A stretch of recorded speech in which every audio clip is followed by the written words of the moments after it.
दोस्तों, मौनी अमावस्या पर 28 जनवरी की रात महाकुंभ में एक जबरदस्त हादसा हुआ।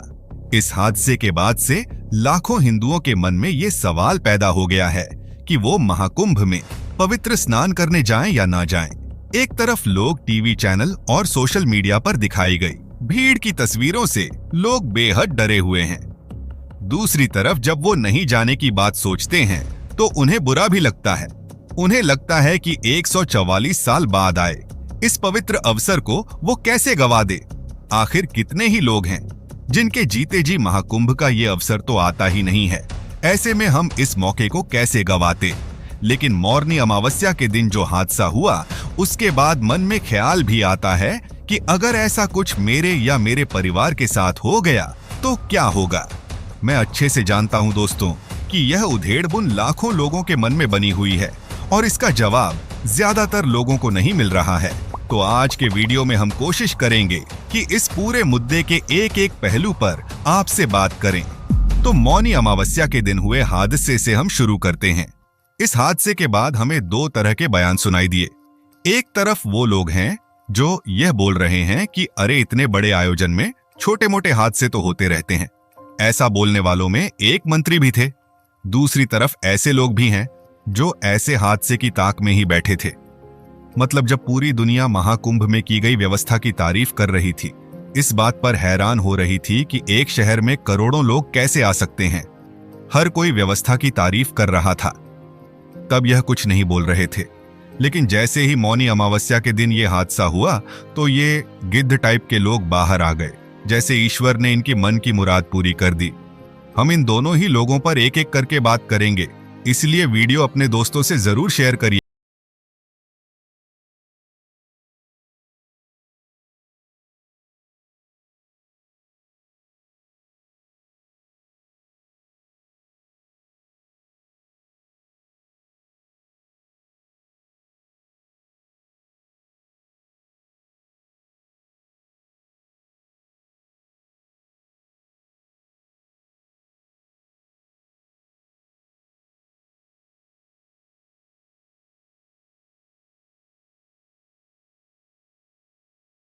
पहुंचता है उस दुख की कीमत लाखों करोड़ों लोगों को मिलने वाले पुण्य से ज्यादा है। बहुत आसान होता है जब कोई दूसरा अपने परिवार का कोई सदस्य खो दे और हम अपने घर पर बैठे बैठे ये बोल दें कि अरे तो क्या हुआ, कुछ लोगों की जाने तो जाएंगी, ऐसा है तो फिर ये बड़े बड़े लोग ऐसा क्यों नहीं करते। वीवीआईपी व्यवस्थाएं मत करवाएं। उसी तरह स्नान के लिए लाइनों में लगे जैसे आम आदमी लगता है, तब हम भी ये समझ जाएंगे कि इन्हें अपनी जान की परवाह नहीं है। लेकिन खुद के लिए हर तरह की सुविधा लेकर किसी की मौत पर यह कह देना कि ऐसा तो हो ही जाता है, ये कहीं से अक्लमंदी नहीं है। अब सवाल ये है कि ऐसे हादसे फिर रोके कैसे जाएं। तो भाई, अगर एक शहर में कुछ वर्ग किलोमीटर के दायरे में एक वक्त में 10 करोड़ लोग आ जाएंगे तो हादसे तो वैसे भी नहीं रुकेंगे। आज नहीं तो कल कुछ ना कुछ तो होगा ही। तो फिर सवाल यह है कि किया क्या जाए। देश में 100 करोड़ से ज्यादा हिंदू हैं। इतने लोगों को स्नान करना है तो वो भी प्रयागराज में आकर, तो किया क्या जाए। अब अगेन इस पर मेरी सोच थोड़ी अलग है, लेकिन मुझे लगता है किसी को तो ये बात करनी चाहिए। मेरा मानना है कि जैसे हर धार्मिक यात्रा में लोगों की संख्या पर एक कैपिंग होती है, उसकी एक संख्या तय की जाती है ताकि भीड़ को मैनेज किया जा सके, उसी तरह की कैपिंग महाकुंभ के दौरान भी होनी चाहिए। शहर में आने और शहर से जाने वाले लोगों की संख्या पर एक लिमिट तय होनी चाहिए। जैसा कि मैंने कहा, जगह तो लिमिटेड ही है, तो फिर उस जगह के हिसाब से एक हद तक ही लोग वहां आ सकते हैं। ये रूल बनना चाहिए। जैसे आपकी फैमिली में अगर शादी होती है तो आप एक बड़ा सा मैरिज हॉल बुक कराते हैं।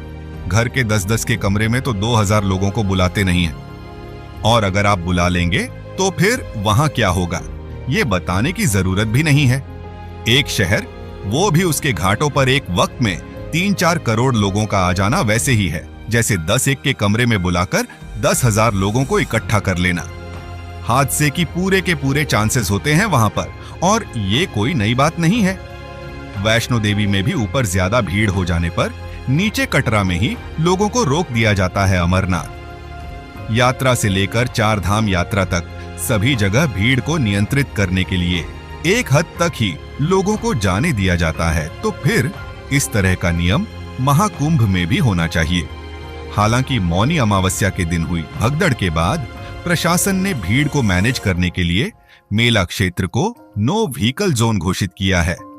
वीवीआईपी पास रद्द किए गए हैं, आने जाने के रास्तों को वन वे किया गया है, लेकिन ये सारी चीजें पहले से ही होनी चाहिए थी।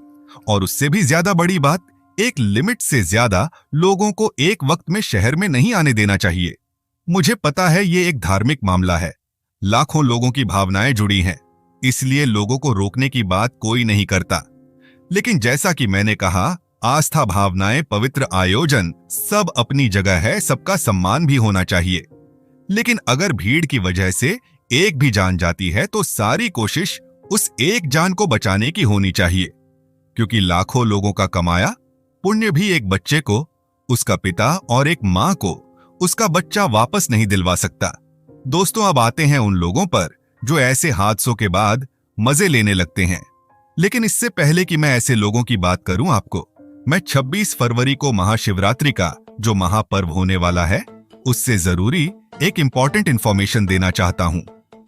हर साल की तरह इस बार भी औद्योगिकी महादेव की उस बड़ी प्रतिमा के सामने ईशा फाउंडेशन में लाखों महादेव के भक्त महाशिवरात्रि मनाने आएंगे और हर साल की तरह वहां के वॉलंटियर्स उनके लिए महाप्रसाद की व्यवस्था करेंगे। तो पिछली बार भी हम सबने मिलकर, आपने और मैंने मिलकर इस महाप्रसाद के लिए डोनेशन इकट्ठा किया था, कंट्रीब्यूट किया था। तो मैं चाहता हूं इस बार भी हम और आप मिलकर कंट्रीब्यूट करें। डिस्क्रिप्शन में लिंक दिया है, जितनी आपकी शक्ति है, जितनी आपकी भक्ति है, आप जरूर कंट्रीब्यूट करिएगा और वो लिंक अपने हर एक दोस्त, यार, रिश्तेदार से शेयर करिएगा, जिससे वो भी इस महाप्रसाद में, महाशिवरात्रि के इस महापर्व में कंट्रीब्यूट कर सके। और हर हर महादेव जरूर भूलिए। वीडियो में आगे बढ़ते हैं दोस्तों। कुछ लोग मोरनी अमावस्या के दिन हुए हादसे के बाद से बहुत खुश हैं। उन्हें लगा कि अब फलाना पार्टी को नीचा दिखाएंगे। पानाकन ऐसे लोगों को मैं यही कहूंगा कि मित्रों, जब कोई इंसान माउंट एवरेस्ट के टॉप पर पहुंच जाता है ना, तो आप ये नहीं देखते कि रास्ते में उसका कितनी बार पैर फिसला या वो कितनी बार गिरा। अगर वो टॉप पर नहीं भी पहुंच पाता, तब भी आप इस बात के लिए उसका मजाक नहीं उड़ाना चाहिए, क्योंकि एवरेस्ट पर चढ़ना ही अपने आप में दुनिया का सबसे चैलेंजिंग काम है। सेम यही बात महाकुंभ जैसे इवेंट को ऑर्गेनाइज करने को लेकर भी है। मतलब भारत के एक शहर में अगर ऐसा कोई आयोजन हो रहा है जो हजारों सालों के दुनिया के इतिहास में आज तक कभी नहीं हुआ, तो पहले तो यही अपने में बड़ी बात है। फिर आप देखिए कि सरकारों ने उस आयोजन को कामयाब बनाने के लिए अपना सब कुछ झोंक दिया है। सिर्फ जहां मेला हो रहा है वहां की सुरक्षा के लिए पुलिस से लेकर पीएससी, होमगार्ड और अदर फोर्सेस के 50,000 से ज्यादा जवान लगा रखे हैं। 0 से ज्यादा सीसीटीवी कैमरे लगे हैं। 5,000 लोग सिर्फ सफाई कर रहे हैं। 13 टेम्पररी हॉस्पिटल बने हैं। 9,000 से ज्यादा एलईडी और सर लाइट्स लगी हैं। कितने लोहे के पुल बनाए गए हैं, कितने ही मोबाइल टावर्स लगे हैं। मतलब जो कुछ किया जा सकता था वो किया गया है पिछले कुंभ के मुकाबले। इस बार कुंभ का बजट भी 5 से 6 गुना ज्यादा है, लेकिन इसकी कोई तारीफ नहीं। पर जैसे ही कुछ हादसा हुआ तो आपको लगा, अरे ये तो पॉलिटिक्स करने का बढ़िया मौका है। कुछ लोगों को लगता है कि चलो इसी हादसे के बहाने अपनी राजनीति चमका ली जाए। यहाँ तक कि लोग इस बात का भी वेट नहीं करते कि अरे पहले हादसे को लेकर जांच तो पूरी हो जाए, क्योंकि अभी जो लेटेस्ट खबर आ रही है उसमें तो कंस्पिरेशन का भी एंगल आ रहा है। हादसे के टाइम वहां मौजूद 2 लोगों ने पुलिस को बताया कि कुछ लोग भगवा झंडा लेकर भीड़ में अचानक घुसे थे, जिसके बाद ये सारी भगदड़ मची है। इसके अलावा वहां लगे एआई कैमरों में ऐसे 120 लोग दिखे हैं जिन पर पुलिस को शक है। इनमें से 100 से ज्यादा लोगों के फोन 24 घंटे सर्विलांस पर है। उस वक्त उस एरिया में 16,000 फोन एक्टिव थे। उन सभी नंबरों की चेकिंग हो रही है। उसमें कुछ नंबर हादसे के बाद से बंद भी हैं। इसके अलावा गुरुपतव सिंह पन्नू ने भी मेले से पहले धमकी दी थी कि पीलीभीत में पुलिस ने जिन 3 खालिस्तानिस काउंटर किया था उसका बदला वो महाकुंभ मेले में लेगा। ये सारी बातें मैं यहाँ इसलिए बता रहा हूँ कि आप लोग ये समझ सकें कि ऐसे माहौल में मेला करवाना कितना बड़ा चैलेंज है। लेकिन इसके बाद अगर ये पता लगे कि कुछ लोग वहां पर पहले ही माहौल खराब करने में लगे हैं, यहां तक कि ये जगह टेररिस्ट के भी निशाने पर है, तो आप समझ सकते हैं कि हालात